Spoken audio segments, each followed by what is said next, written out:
Salam saudaraku sekalian, renungan kali ini adalah melakukan kehendak Bapa di sorga. Untuk itu silakan subscribe, share, dan like renungan ini. Tuhan Yesus memberkati. Bukan setiap orang yang berseru padaku, Tuhan, Tuhan, akan masuk dalam kerajaan sorga, melainkan dia yang melakukan kehendak Bapa-Ku yang di sorga. Matius 7 ayat 21. Allah menghendaki kita agar mengenalnya dan mengetahui siapa dia, apa ajarannya, dan kehendaknya. Tapi sepertinya manusia demikian sulit membayangkan seperti apakah Allah itu. Terkadang manusia membayangkan Allah sebagai pribadi yang kejam dan yang sering membuat bencana, atau pribadi yang tidak peduli dengan kejahatan manusia. Buktinya banyak manusia jahat dapat hidup tenang. Ada juga yang berpikir Allah itu pribadi yang haus hormat, sehingga manusia yang tidak menyembahnya dilempar ke neraka. Atau manusia juga kadang menganggap Allah sebagai pribadi yang bisa disuruh memenuhi keinginan mereka. Padahal Tuhan adalah pribadi yang mempunyai kehendak sendiri. Siapakah yang dapat mengatur Allah mengenai apa yang harus dia lakukan? Karena itu, jika manusia tidak mempelajari ajarannya dengan benar, dia akan terombang-ambing dengan berbagai pengajaran sesat. Untuk mengenal pribadi Allah, pelajari dan renungkan Alkitab secara benar dengan memohon bimbingan Roh Kudus. Jangan menyelidiki firman Tuhan dengan motif untuk kepentingan diri. Biarlah Allah memperkenalkan diri pribadinya melalui firman-Nya. Sebab inilah kehendak Bapa-Ku, yaitu supaya setiap orang yang melihat Anak dan yang percaya padanya beroleh hidup yang kekal, dan supaya Aku membangkitkannya pada akhir zaman. Yohanes 6 ayat 40. Jadi apabila kita ingin mengenal Bapa, kita hanya perlu membayangkan Yesus dan percaya kepadanya, karena Yesus dan Bapa itu satu adanya.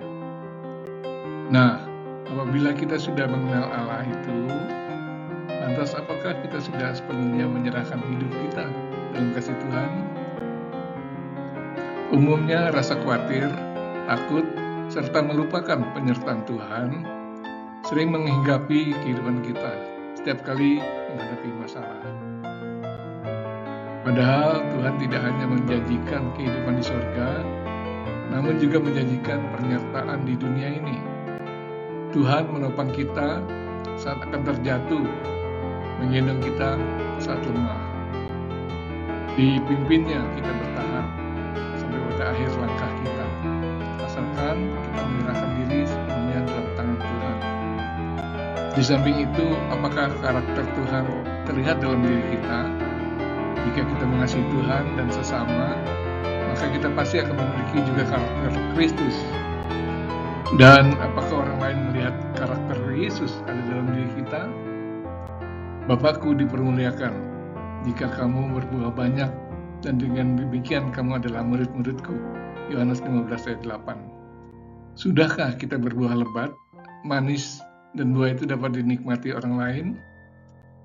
Tokoh ateisme Nietzsche dan Karl Marx adalah anak pendeta. Tetapi mengapa mereka menolak Tuhan? Sebab mereka marah melihat kemunafikan orang tua mereka dan jemaat di gereja. Pendiri gereja setan adalah pemain musik gereja yang kecewa melihat kebobrokan moral pemimpin gerejanya.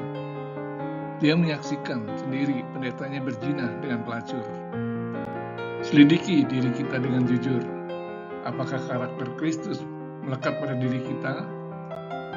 Kemudian Tuhan juga menghendaki agar kita memperkenalkan dirinya kepada orang lain. Jika kita mengasihi Tuhan dan sesama, tentu akan memberitakan kabar keselamatan bagi orang lain. Ataukah kita hanya ingin menikmati sendiri? Amanat agung dari Tuhan, jadikanlah segala bangsa murid-Ku. Beritakanlah Injil keselamatan kepada semua orang, dan ajarkanlah mereka melakukan perintah yang diajarkan Tuhan Yesus dalam firman Tuhan. Pada saat ini, ada banyak orang yang setelah menerima keselamatan Tuhan Yesus, sangat berani menginjili orang yang belum kenal Yesus di daerah rawan, dan mereka siap mati untuk Tuhan. Mereka tidak mendapat soan-soan atau gaji, bahkan mereka mengeluarkan uang pribadi. Sungguh mulia hidup mereka di mata Tuhan. Kiranya Roh Kudus menerangi hati kita, agar kita semakin mengerti dan bersedia melakukan kehendak Bapa di surga. Tuhan Yesus memberkati. Terpujilah nama Tuhan Yesus. Amin.